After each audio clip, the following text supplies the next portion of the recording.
Whether by choice or by circumstances, your life will be disrupted.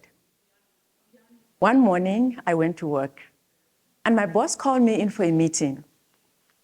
And I thought it was a meeting for me to bring him up to speed with what has been happening. It was nothing unusual because that's what usually happened whenever he'd been away and he comes back to the office. And I walked in that morning with a big smile on my face, ready to update him. And I sat down, and he didn't speak. He looked at me and took a deep breath, which felt like he took my soul along. And in that moment, I knew something was wrong, but I didn't know exactly what could be wrong. And he went silent again for about 30 seconds or so, which felt like eternity. I sat there looking at him, and I could feel my heart pounding against my chest, like it's pounding now, but it's pounding now because all of you are looking at me. And so he looked at me and he said, there has been some changes happening. There's restructuring that's been going on, and we've been wondering how to tell you.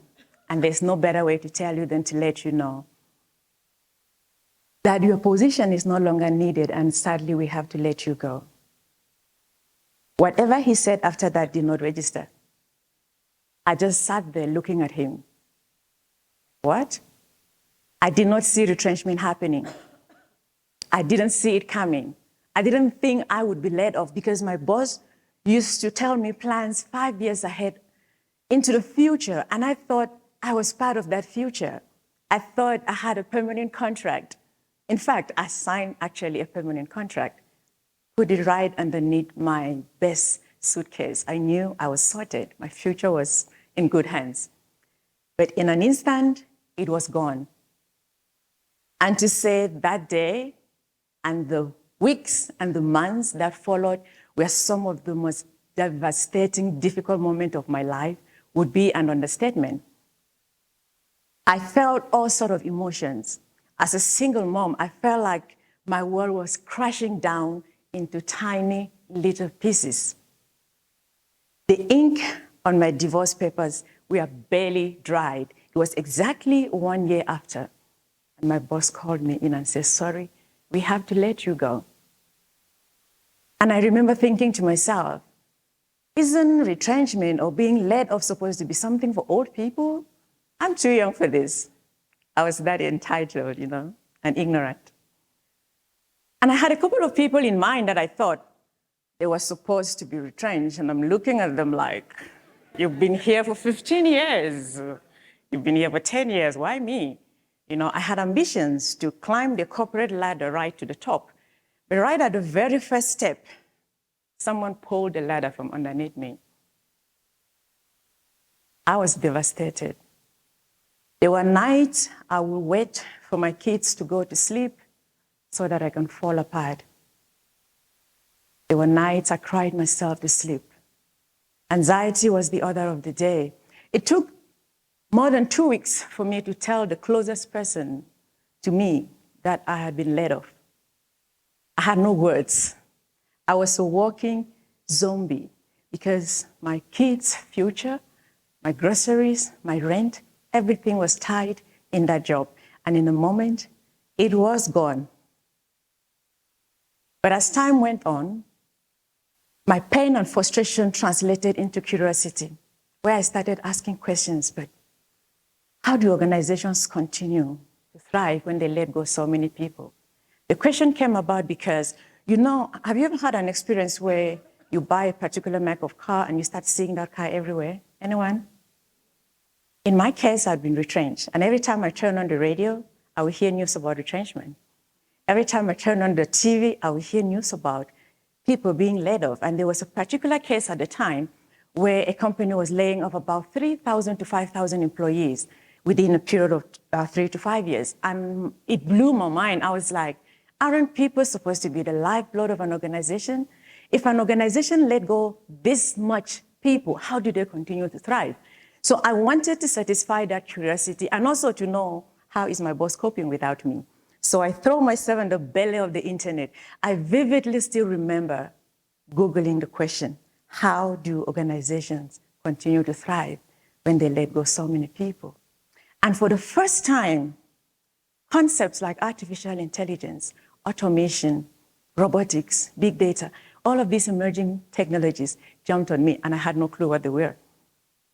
Because prior to that time, the only technology that I was exposed to or that I paid attention to was sitting on my laptop working, using my phone to send emails, nothing beyond that. And I'm here reading about automation, which is telling me that processes that used to be done by humans are now being done by machines. I was fascinated. Like, wow. So I just dug myself deeper and deeper into the rabbit hole. And I started writing about it on social media. And when I started writing about it, I realized that so many people were intrigued about what I was writing about. Initially, I didn't think I was testing my idea. I was just writing things and throwing out there. Remember, I'm jobless. I have a lot of time in my hands. I can do whatever I want, right? So the more I was writing about it, the more people asked me questions. And each question I would get, I would go back to the internet, and type questions and research. It became very fascinating for me how much the world is changing. Emerging technologies are changing the world, and so many people were ignorant about it, including me. The more questions people ask me, as though I was the expert, the more I was thinking to myself, if only you know how clueless I am about this thing. But on one hand, it gave me comfort that I was not the only clueless person about this, because there were people that were working in IT themselves that had a background in technology that were asking me questions as though I had been in tech all my life. Meanwhile, this is a new discovery for me. So those questions kept me writing. And it evolved from social media posts to me blogging about it. I started my blog back then in 2017, 2018. And I was writing articles about it, the impact of technology on jobs. At some point, I thought to myself, I think someone should write a book about this. And I looked left, I looked right. I didn't see anyone talking about the topic I was talking about at the time. And it was like, the hands were pointing at me, and I was like, get out of here. Me, write a book? No way. I thought you needed to be really, really smart to write a book. So I disqualified myself. I was like, I can't speak proper English. How on earth do I write a book? I don't have a tech background. I am not an academician by any stretch of imagination. I don't have a degree. Yes, you heard me right. I'm not a graduate.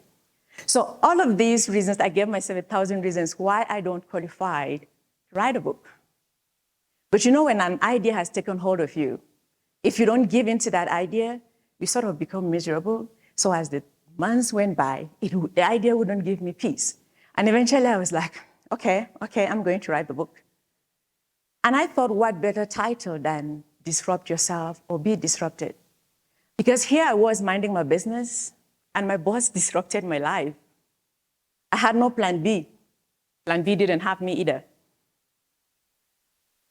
And I wanted people to start asking themselves difficult questions. I wanted people to start having difficult conversations. I wanted people to ask themselves, what I am currently doing, can I be replaced by a software? Can I be replaced by a robot? Those are scary questions, right? No, why should I ask myself that? It is important. Remember again, disrupt yourself or be disrupted, because there's no neutral ground. Whether by choice or by circumstances, your life will be disrupted. I wanted people, maybe you're a student listening to me, you ask yourself, whatever I'm studying in school now, by the time I graduate, will it still be relevant for the marketplace? In fact, what I am studying in school, am I studying based on the glory this certification used to have 10 years ago or 20 years ago? Or am I studying based on where the future is going? It doesn't matter what industry you are in. I wanted you to be able to ask yourself, how is technology impacting my industry? And what do I need to do to make sure I stay relevant? Maybe you are in healthcare. Ask yourself, how is technology impacting the healthcare industry? Maybe you're an accountant. Ask yourself, how do I need to evolve so that I can stay relevant in the world of disruptive technologies. Maybe you're a business person. Ask yourself, what are the consequences of me operating a brick and mortar system? Ask yourself, will my business survive if I do not adopt new technologies? These are conversations that I wanted to have on a bigger scale, because for so long, a lot of people think that they can just bury themselves in the sand and get up one morning and the world has gone back to 2018 or early 2019 before the COVID-19 pandemic happened. But that is not how it's going to be. This is the slowest the world is ever going to be. And it is time for each and every one of us to ask difficult questions. Can I be replaced by software? Maybe for some people in the house, they need to skip industry entirely. Will my industry survive the AI disruption? Will my industry survive this particular technology? I needed parents to ask themselves, what I am asking my child to study in school, by the time they graduate, will they have a place in an AI-powered economy?